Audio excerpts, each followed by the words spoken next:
ઝડપાયું। અંદાજે 200 લીટરથી વધુ નકલી દૂધ ઝડપાયું છે। બાતમીના આધારે એસઓજીએ દરોડા પાડ્યા।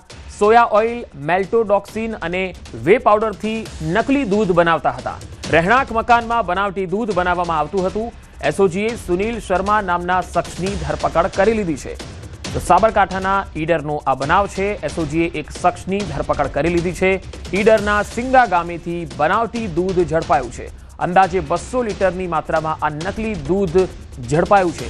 સાથે એક શખ્સની પણ ધરપકડ કરી છે। સોયા ઓઇલ, મેલ્ટોડોક્સિનથી આ નકલી દૂધ બનાવતા હતા। સાબરકાંઠાનો ઈડરની નજીક સિંગા ગામેથી આ નકલી દૂધનો જથ્થો છે એ ઝડપાયો છે। ઈડરના સિંગા ગામે આ બનાવટી દૂધ બનાવવામાં આવતું હતું। એક રહેણાંક મકાનમાં આ નકલી દૂધ તૈયાર થતું હતું। અલગ અલગ વસ્તુઓને મિક્સ કરી જેમાં સોયા ઓઇલ, મેલ્ટોડોક્સિનથી આ નકલી દૂધ તૈયાર થતું હતું અને તેને સપ્લાય કરવામાં આવતું હતું। તો એસઓજીએ અહીંયા એક આરોપીની ધરપકડ કરી લીધી છે અને હાલ કેટલા સમયથી અહીંયા આ નકલી દૂધનો વેપલો ચાલતો હતો અને ક્યાં ક્યાં તેનો સપ્લાય થતો હતો અને આ સામાન બનાવવામાં બીજો કોણ કોણ વ્યક્તિઓ જે છે એમાં સામેલ છે તેને લઈને હાલ એસઓજીની ટીમ તપાસ કરી રહી છે। તો નકલી દૂધને લઈને હાલ એક મહત્વપૂર્ણ અપડેટ સાબરકાંઠાના ઈડરથી મળી રહી છે। એસઓજીએ ઈડરના સિંગા ગામેથી એક રહેણાંક મકાનમાંથી 200 લીટર નકલી દૂધ ઝડપી લીધું છે। સાથે એક આરોપીની પણ ધરપકડ કરી લીધી છે। સોયા ઓઇલ, મેલ્ટોડોક્સિનથી તેઓ નકલી દૂધ બનાવતા હતા અને આના કારણે જે વ્યક્તિઓને આ દૂધનો સપ્લાય થતો આ આરોગ્ય માટે પણ હાનિકારક રહે છે। કારણ કે આ નેચરલ દૂધ નથી, આ કુદરતી જે પશુઓમાંથી જે દૂધ મેળવવામાં આવતું હોય છે એ દૂધ નથી, આ તૈયાર કરવામાં આવેલું દૂધ છે જેમાં કેટલાક પદાર્થો ભેળવીને તૈયાર કરીને અને પછી કદાચ તેઓ દૂધમાં પણ મિક્સ કરતા હોઈ શકે છે। ત્યારે આ સંજોગોમાં એસઓજીની ટીમ હવે અલગ અલગ દિશામાં તપાસ કરશે કે આ વ્યક્તિ જે છે તેની સાથે બીજા કેટલા લોકો આ નકલી દૂધ બનાવવામાં સંડોવાયેલા છે। તમે જોઈ શકો છો કે દૂધના કેટલાય કેનો છે જે 40 લીટરના, 50 લીટરના કેન છે એમાંથી અલગ અલગ કેનોમાંથી સેમ્પલ લેવામાં આવી રહ્યા છે અને કઈ કઈ વસ્તુઓ ત્યાં જે મિક્સ કરતા હતા એ વસ્તુઓના કેટલાક પડીકાઓ પણ ત્યાં પડ્યા છે જે મોટી માત્રામાં છે એ પણ અહીંયા મળી આવ્યા છે। એક વ્યક્તિની ધરપકડ કરવામાં આવી છે। જો કે આ નકલી દૂધના વેપલામાં એક નહીં કેટલાય વ્યક્તિઓ સામેલ હોઈ શકે છે।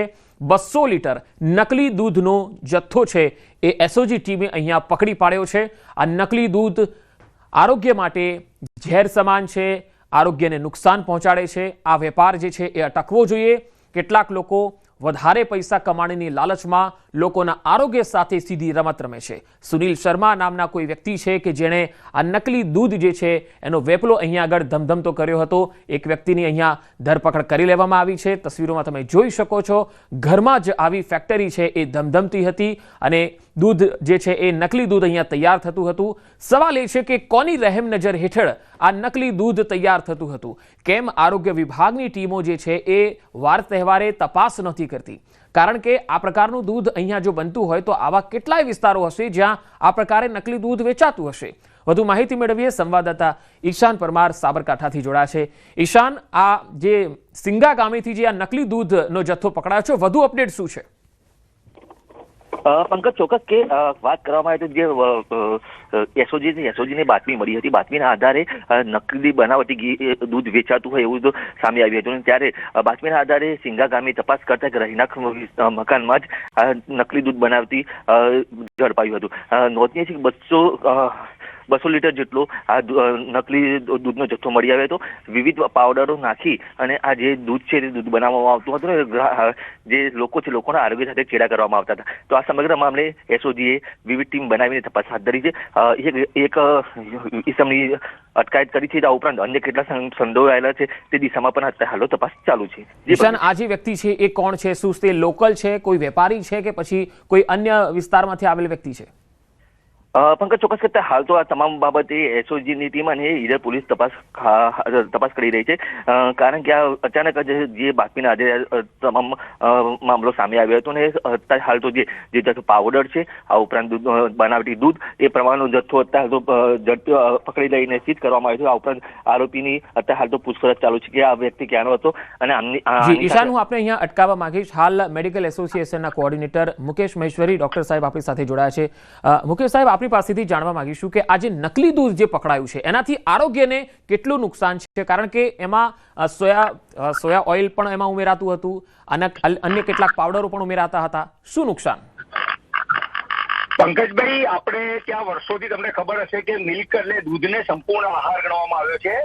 એની અંદર કાર્બોહાઈડ્રેટ, એની અંદર પ્રોટીન, એની અંદર વિટામિન્સ ને બધું હોય છે.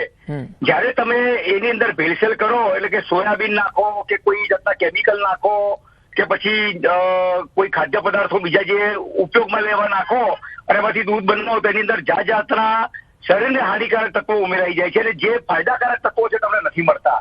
લાઈક મેં તમને કહ્યું કે પ્રોટીન અને કાર્બોહાઈડ્રેટ જે પ્રમાણમાં હોવા જોઈએ દૂધમાં એ ના હોય, એના બદલે એક્સ્ટ્રા કાર્બોહાઈડ્રેટ હોય અને એક્સ્ટ્રા કાર્બોહાઈડ્રેટ તમારા સ્થૂળતા વધારે, તમને મેદસ્વીતા વધારે અને તમારા હેલ્થ માટે એ નુકસાનકારક કહેવાય. બીજી વસ્તુ કે બધા જે કેમિકલ ને બે જે ભેળસેળિયા દૂધ બને છે એની અંદર જાતના તત્વો હોય છે જે કાર્સિનોજન તરીકે એટલે કે કેન્સર પ્રોડ્યુસ કરનારા તત્વો હોઈ શકે છે. જે ભૂતકાળમાં પણ આપણે ત્યાં પકડાયું છે ને એ કેન્સર કરનારા તત્વો જો તમારા શરીરમાં ઘૂસી જાય તો ભવિષ્યમાં તમને લાંબા ગાળે બહુ જ મોટી અસર કરે, લીવરને અસર કરે, કિડનીને અસર કરે અને બીજા શરીરના ભાગોને અસર કરી શકે છે. એટલે આ ટાઈપની કોઈ પણ ભેળસેળવાળી પ્રવૃત્તિને આપણે કોઈ પણ સંજોગોમાં ચલાવી લેવાય નહીં. જી ડોક્ટર સાહેબ, અહીંયા ખાસ એ કે નકલી દૂધ જ્યારે સોયા ઓઇલ, મેલ્ટોડોક્સિન અને વે પાવડર જેવી વસ્તુઓનો જેમાં ઉપયોગ થતો હોય છે ત્યારે આવું દૂધ ગ્રાહકો જે છે એ આરોગ્ય ત્યારે એમને ખ્યાલ નથી આવતો કે તેઓ નકલી દૂધ આરોગી રહ્યા છે, તો એની ઓળખ કેવી રીતે થાય? આ એક ખૂબ ગંભીર ચિંતાનો વિષય છે. કારણ કે તમારે ત્યાં જયારે દૂધ આવે ત્યારે તમે સાદું દૂધ એમ જ કરીને તમે વાપરવાના છો, પણ એને જો તમને દૂધ મેળવવામાં તકલીફ પડે, દૂધનો ટેસ્ટ ઓલ્ટર થઈ જાય, દૂધ ફાટી જાય તો સમજવાનું કે તમે કોઈક ટાઈપના વસ્તુ સાથે પણ તમે સંકળાયેલા છો ને એવા ટાઈપમાં જ્યારે શંકા પડે તો તાત્કાલિક જે ફૂડ ટેસ્ટિંગ લેબોરેટરી હોય ત્યાં સેમ્પલ મોકલવા જોઈએ અને એ લોકો જ પકડી શકશે કે આ નકલી દૂધ છે કે અસલી દૂધ છે.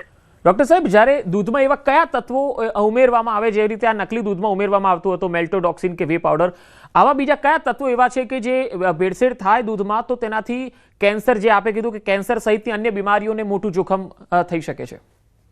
પંકજભાઈ, જાતના કેમિકલ આવે છે અને એ બધા જ કેમિકલના કારણે તમે જો છેલ્લા કેટલાય વર્ષોથી કેન્સરના પ્રમાણમાં બહુ મોટો વધારો થયો છે.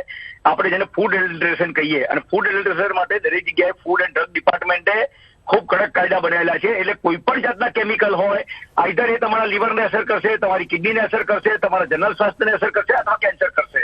કારણ કે કેન્સર કરનારા તત્વો દર વર્ષે નવા તમને શોધાતા જ જાય છે કે ભાઈ આ બેન્ઝીન હતું તો એનાથી આ કેન્સર થાય છે, પેલું હતું એનાથી આ કેન્સર, નવા કેન્સરના તત્વો શોધાતા જ જાય છે અને એમાં મોટાભાગના કેમિકલ્સ જ છે. અને આ તમે કહું કે સોયાબીન ઓઇલ છે તો સોયાબીન ઓઇલ એ બીજા વસ્તુ માટે ખાવા માટે છે, એ દૂધ બનાવવા માટેની વસ્તુ નથી. બિલકુલ, આભાર ડોક્ટર મુકેશ સર આપણો અમારી સાથે જોડાવા માટે. તો સાબરકાંઠાના ઈડરથી જે અહેવાલ આવી રહ્યા છે, 200 લીટર નકલી દૂધ અહીંયા ઝડપાયું છે અને તેમાં જે વસ્તુઓનો ઉપયોગ થતો હતો એ આરોગ્ય માટે ગંભીર નુકસાન પહોંચાડી શકે એવા તત્વોનો ઉમેરો થતો હતો. હાલ એસઓજી વધુ તપાસ કરી રહી છે.